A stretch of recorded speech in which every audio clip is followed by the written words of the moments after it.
दोस्तों आज की इस वीडियो में हम लोग विभाजन सूत्र को अच्छे से समझने वाले हैं कि विभाजन सूत्र क्या होता है और इस सूत्र का उपयोग करके हम लोग दो प्रश्नों को हल करेंगे। ठीक है। और दोनों प्रश्नों को हल करने के बाद ही आप विभाजन सूत्र को अच्छे से समझ सकते हैं। फिर मैं जब दोनों प्रश्नों को हल कर लूँगा उसके बाद मैं आपको एक सवाल दूंगा और आपको उसको हल करना रहेगा।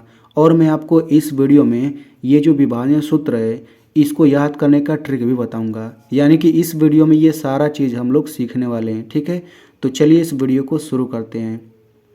तो देखिए मैं आपको सबसे पहले ही बता देता हूँ, ये विभाजन सूत्र जो है निर्देशांक ज्यामिति का ये टॉपिक है। ठीक है ना। तो आप लोग इसे अच्छे से समझिएगा। तो देखिए ध्यान से समझिएगा। यहाँ पे मान लीजिए ये मैंने छोटा कोष्टक लिख दिया और यहाँ पे मैंने दो संख्या लिख दिया, ये 5 ये -3। ठीक है। यहाँ पे कामा लगा दिया और दो संख्या लिख दिया और छोटा कोष्टक लगा दिया। अब देखिए ये किसी बिंदु का निर्देशांक है। निर्देशांक ज्यामिति में इसको हम लोग किसी बिंदु का निर्देशांक बोल देते हैं। समझ में आ गया। और ये जो पहला संख्या होता है उसको वो x बराबर होता है, ये जो दूसरा संख्या होता है ये y बराबर होता है। यानी y का मान होता है, ये x का मान होता है। इसको आप लोग याद कैसे रखेंगे, पहले अंग्रेजी में x आता है फिर y आता है। ठीक है। तो x y पूरा क्रम से। ठीक है ना। चलिए अब मैं यहाँ पे आपको सूत्र बता देता हूँ विभाजन सूत्र क्या होता है। तो देखिए यहाँ पे एक बिंदु a है, इसका निर्देशांक x1 y1 है। ठीक है। हाँ ये 1 1 कर दिया क्योंकि ये पहला बिंदु है। अब देखिए यहाँ पे दूसरा बिंदु P है, इसका निर्देशांक है x2 y2। क्योंकि दूसरा बिंदु है तो हम लोग 2 2 लिख देंगे। पहला x होता है दूसरा y होता है। ठीक है। अब देखिए दोनों बिंदुओं को हमने इस तरह से मिला दिया। अब मिलाने के बाद बीच में यहाँ पे एक बिंदु P है। ठीक है ना। अब ये जो बिंदु P है रेखा AB को M1 संबंधी M2 में बांट रही है, विभाजित कर रही है। अरे भाई यहाँ से अगर हम काटेंगे तो ये जो पूरा रेखा है, ये जो पूरा डंडा है यहाँ से अलग अलग नहीं हो जाएगा। तो ये दूरी बटा ये दूरी करने पर जो आता है वही M1 संबंधी M2 होता है। समझ में आ गया। ठीक है। तो अब देखिए इस P बिंदु का हम लोग निर्देशांक निकाल सकते हैं।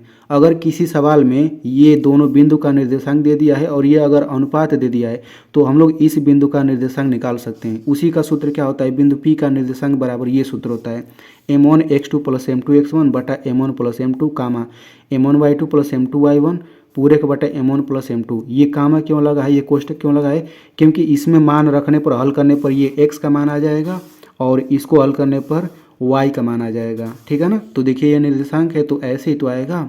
ठीक है ना। इसको याद करने का मैं आपको लास्ट में ट्रिक बता दूंगा। तो चलिए हम लोग यहाँ पे पहले सवाल को हल करते हैं।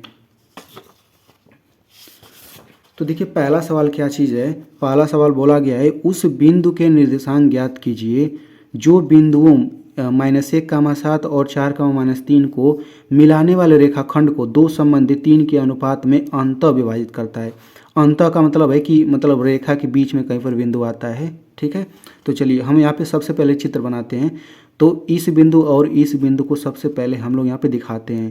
तो यहाँ पे बिंदु लिख लिया हमने और यहाँ पे दूसरा बिंदु। तो इस बिंदु को हम लोग ए मान लेते हैं, इस बिंदु को बी मान लेते हैं और ये हम रेखा मिला लेते हैं। तो ए का निर्देशांक है कितना, -1, 7। इसका निर्देशांक है 4, -3। ठीक है। बीच में कहीं पर अंतः का मतलब कि इसी रेखा के बीच में कहीं पर कोई बिंदु है P। अब यही जो बिंदु P है ना, इस रेखा AB को दो संबंधे 3 के अनुपात में काट रहा है। समझ में आ गया। तो हमें इसी P बिंदु का निर्देशांक ज्ञात करना है। ठीक है। तो भाई सिंपल सी बात है। यहाँ पर देखिए ये सूत्र में पहला वाला बिंदु x1 y1 होता है, ये x2 y2 होता है और ये m1 m2 होता है। तो बस वही काम हम करेंगे। यहाँ पे इसको हम लोग x1 और y1 बोल देंगे, इसको बोल देंगे x2 y2। ठीक है। और इसको बोल देंगे m1 m2। समझ में आ गया। यानी कि जब सूत्र लिखेंगे तो उसमें x1 की जगह ये रख देंगे -1 और y1 की जगह 7 रख देंगे, x2 की जगह 4 रख देंगे, y2 की जगह -3। तो जब भी आप लोग इस तरह के सवाल को हल करेंगे तो आप लोग ऐसा चित्र जरूर बनाइएगा क्योंकि लगाने में बहुत ही आसानी हो जाता है। ठीक है।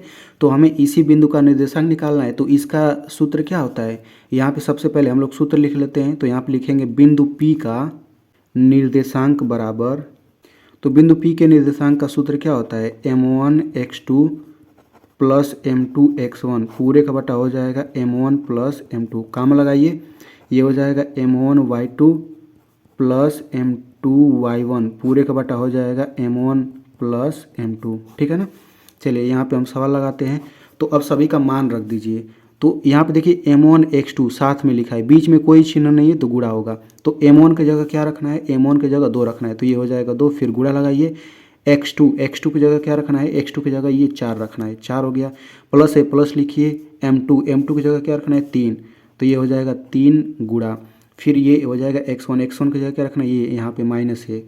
फिर बटा लगा दीजिए, m1 प्लस m2 की जगह क्या हो जाएगा 2, प्लस m2 की जगह हो जाएगा 3, कामा लगा दीजिए। यहाँ पर मान रखिए m1 की जगह क्या रखेंगे 2 गुणा y2 की जगह क्या रखेंगे -3, प्लस है, प्लस लिखिए। m2 की जगह क्या रखेंगे 3, फिर गुणा y1 की जगह क्या रखेंगे 7, फिर पूरे का बटा क्या हो जाएगा 2 प्लस 3, यानी m1 की जगह 2 m2 की जगह 3। ये लगाइए ऐसे, जैसे मैं लिख रहा हूँ ऐसे आप लोग लिखेंगे, ये बराबर लगाइए। अब यहाँ पर देखिए, यहाँ पे कामा लगाए तो इसको एक साथ हल करते नीचे आएंगे, इसको एक साथ हल करते नीचे आएंगे। तो इसमें सबसे पहले हम गुणा करते हैं। देखिए जोड़ेंगे नहीं, पहले इन दोनों का गुणा करेंगे फिर इन दोनों का। तो 2 चौक 8 हो गया। यहाँ पर कैसे गुणा करेंगे, तो देखिए +3 और -1 का गुणा करना है, तो प्लस माइनस का गुणा करके माइनस हो गया और 3 एकम 3, फिर बटा नीचे जोड़ना है, 2 3 5 हो गया, कामा लगा दीजिए। इसको हल करते हैं तो इनका गुणा करना है इनका, तो 2 और -3 का गुणा करेंगे तो यहाँ पे कुछ नहीं, तो प्लस माइनस का गुणा करके माइनस और 2 3 6, ये हो जाएगा +3 7 21 बटा, ये हो जाएगा 2 3 5। ठीक है, इसको और आगे हल करते हैं। तो देखिए 8 में से 3 घटेगा, ये आ जाएगा 5 बटा, नीचे तो 5 पहले से ही था। यहाँ पर देख लेते हैं इसको कैसे हल करेंगे, जरा आप लोग देखिए। तो माइनस प्लस रहता है तो हम लोग घटाते हैं। तो 21 में से 6 घटेगा, कितना आ जाएगा 15 आ जाएगा। और 21 बड़ा है तो इसके आगे प्लस है तो प्लस का चिन्ह लगा देंगे, फिर ये हो जाएगा बटे 5। अगर आपको इस तरह का सवाल हल करना नहीं आता है तो यहाँ पे मैं ऊपर लिंक दे दूंगा, मैंने इसको समझाया है। ऐसे लगा देते हैं। अब देखिए अगर ये कटता है तो काट लेते हैं, नहीं तो इसी को आंसर बोल देते हैं। तो लेकिन ये कट जाएगा, देखिए 5 एकम 5, तो यहाँ पे 1 आ गया, कोष्टक लगाइए, 5 या 15, ये 3 हो गया। ठीक है ना। तो अब क्या करेंगे, इसी को आंसर बोल देंगे, यानी कि इस बिंदु का निर्देशांक कितना हो गया 1,3 हो गया। तो इस तरह से ये पहला प्रश्न हल हो गया। चलिए अब हम लोग दूसरे प्रश्न को हल करते हैं। तो देखिए दूसरा प्रश्न क्या है, बिंदु -3, -2 और -5, 4 को मिलाने वाले रेखाखंड को 3 संबंधी 4 के अनुपात में विभाजित करने वाले बिंदु का निर्देशांक ज्ञात कीजिए। तो देखिए अगर अंतः नहीं बोला जाता है तब भी हम लोग समझेंगे अंतः ही विभाजित कर रहा है। कभी कभी बाह्य विभाजित बोल देता है, तो जब बाह्य विभाजित बोलेगा ना तो सूत्र में बस माइनस माइनस यहाँ कर देंगे, यहाँ माइनस माइनस कर देंगे। ठीक है, तो वो बाह्य का सूत्र होता है। लेकिन अगर आपको अंतः बोलता है सवाल में या अंतः कुछ नहीं बोलता तो अंतः वाला ही सूत्र लगाएंगे, यानी यही प्लस वाला। तो इसको लगाएंगे, चित्र कैसे बनाएंगे, इन दोनों बिंदुओं को हमने यहाँ दिखा दिया, इस अनुपात को यहाँ पे दिखा दिया। ठीक है, और x1 y1 लिख लिया, x2 y2, ये m1 m2, इसी p का निर्देशांक निकालना है तो हमने सूत्र लिख लिया, इसी में मान रखते हैं। तो m1 की जगह क्या रखना है 3, तो चलिए रख लेते हैं। तो ये हो जाएगा 3 गुणा x2 की जगह क्या हो जाएगा यहाँ वाला -5, फिर प्लस है, प्लस लिखिए। m2 की जगह 4 हो गया, फिर गुणा x1 की जगह हो जाएगा -3 यहाँ पे, फिर बटा, ये हो जाएगा 3 + 4, कामा लगाइए। फिर m1 की जगह क्या हो जाएगा 3 गुणा y2 की जगह हो जाएगा 4 प्लस m2 की जगह हो जाएगा 4 गुणे y1 की जगह हो जाएगा -2, फिर बटा, ये हो जाएगा 3 + 4। चलिए इसको हल करते हैं। तो यहाँ पे देखिए सबसे पहले गुणा करना है, तो ये हो जाएगा -15, यहाँ पर गुणा करेंगे तो -12, फिर बटा, नीचे हो जाएगा 4 3 7, ये हो जाएगा 3 चौक 12, यहाँ गुणा करेंगे तो -8 बटा, नीचे ये गुणा करें जोड़ेंगे तो 7 हो जाएगा। इसको हल करेंगे तो देखिए माइनस माइनस का चिन्ह रहेगा तो जोड़ेंगे, जब दोनों सेम चिन्ह रहेगा ना तो जोड़ते हैं। तो जोड़िए, तो जोड़ेंगे तो ये हो जाएगा 27, और 15 बड़ा है तो माइनस का चिन्ह लगाएंगे। अगर आपको ये समझ नहीं आया तो आप उस वीडियो को देख लीजिएगा। फिर बटा, ये हो जाएगा 7, कामा 12 में से 8 घटेगा 4 हो गया, ये बटा 7। अब देखिए ये कटने लायक नहीं है तो इसी को हम लोग आंसर बोल देंगे। अगर कटने लायक रहता है, जैसे पीछे हमने काटा है, तो उसको आंसर बोल देते हैं काट करके।